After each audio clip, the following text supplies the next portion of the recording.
This is a footbag, more commonly known as a hacky sack. The first time I seen one of these, I instantly wanted to try it. The precision and just the way people were able to control this tiny ball was just impressive. So yesterday I ordered a footbag. I copped this one because it had the word Pro in the name and because it had 32 panels. Does that mean it's better? I have no idea.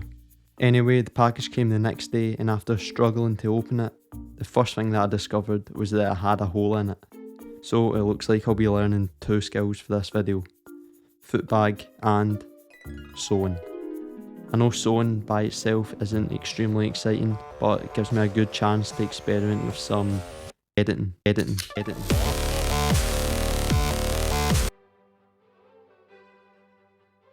Now that my horrible sewing is done, I'm ready to try it out, and I quickly learned that it's nothing like a full-sized football.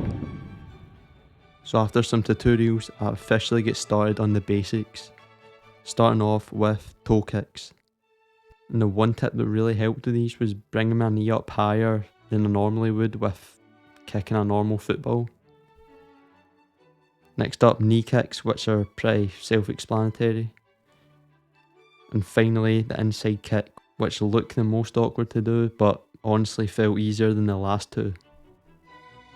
At this stage, I wanted to combine all those kicks into one line, and I did eventually manage to do that, but the constant kicking and dropping and picking it up was surprisingly tiring.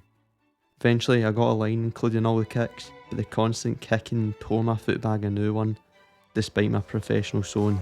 So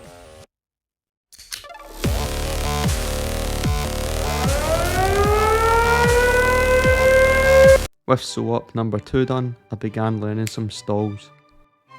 Footbag stalls are very similar to kendama. You can't just drop the ball on your foot and catch it. You need to bring your foot up and cushion it as it falls down. With toe stalls learned, I quickly got my first kick stall line.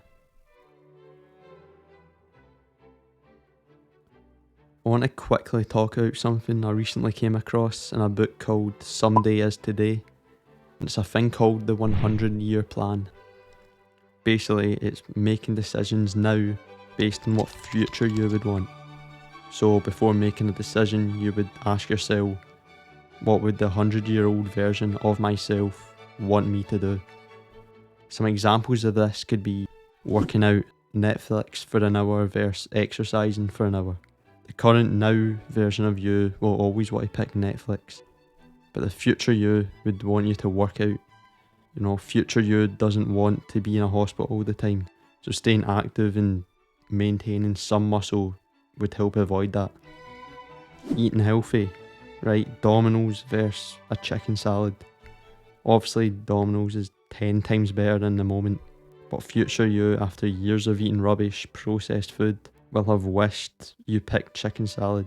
Another example is learning hacky sack and creating these videos.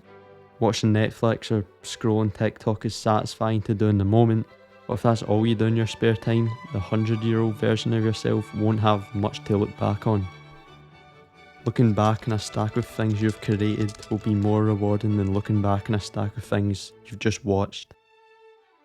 Most people, including me, trade momentary pleasure for long-term happiness, so hopefully having this 100-year mindset can help you make more better decisions. Anyway, back to the video, and this is the moment I got my hardest combo. Now that I've learned the footbag, I'm curious if this skill can be applied to more practical everyday tasks. You know, like kicking a tea bag before brewing it, or demolishing a banana from the outside in, or for the times where your glove accidentally slips off and you need to keep it off the ground. In this one, everyone experiences dropping your device, so luckily I won't need to worry about that happening anymore.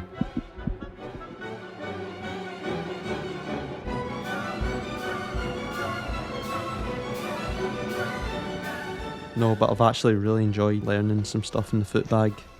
Apart from my hamstrings being sore for a couple of days, it's been fun.